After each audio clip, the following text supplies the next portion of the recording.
Welcome! In this video I'm going to show you how to quickly download a file.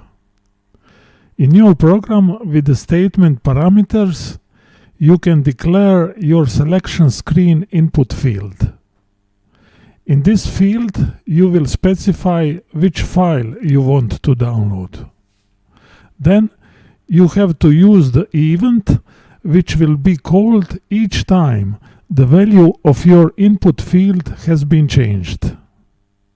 You do that by using the statement add selection screen on value request 4. At the end of the statement, you have to add the name of your selection screen input field. Then probably you want to have a practical file open dialog functionality.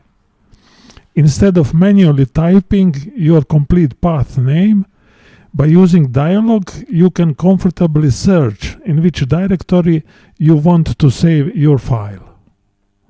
That functionality you can achieve by using the file_save_dialog method, like here in this coding.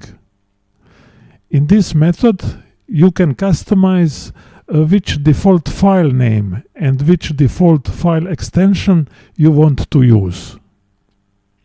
And after you select a directory, then the full file path name is going to be stored in the method's changing parameter full path. The next step, which is done in the start of selection event, is to find out which file format has been used for the download file.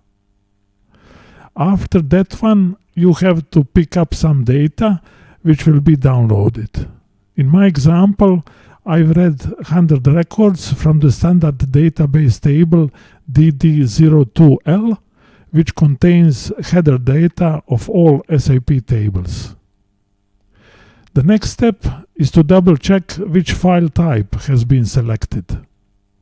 That is required in order to be able to apply different programs' logic according to the file format used. In my example, if it is CSV type of file, then I loop through the whole internal table. Then for each record, I add comma separator between each fields.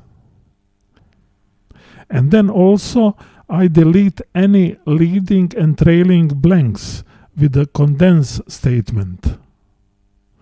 Then the record is ready to be appended into final internal table for download. In the case of simple text file, I just pass the internal table into the final internal table for download.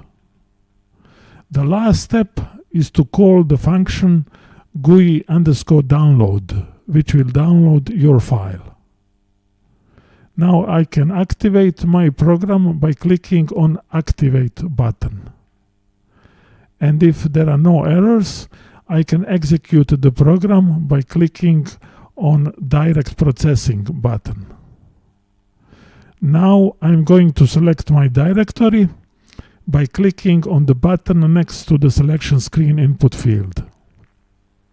The pop-up dialog opens and I can now search for my directory. I'm going to use this download directory. My download file with the full path information is now visible in my selection screen input field here. Now all I have to do is to click on Execute button. Then a pop-up window appears where it asks me about granting the access to the selected file. By clicking on Allow button, the pop-up window disappears. Now I'm going to download another file as a simple text file. I'm going just to change the file format from CSV to TXT and use the same download directory.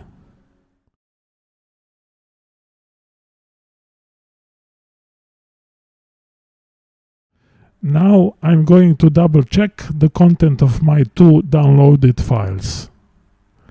This is the content of my simple text file, and this is the content of my CSV file. It is visible that the comma separator has been inserted. And also is visible that the deletion of all leading and trailing spaces has been properly done.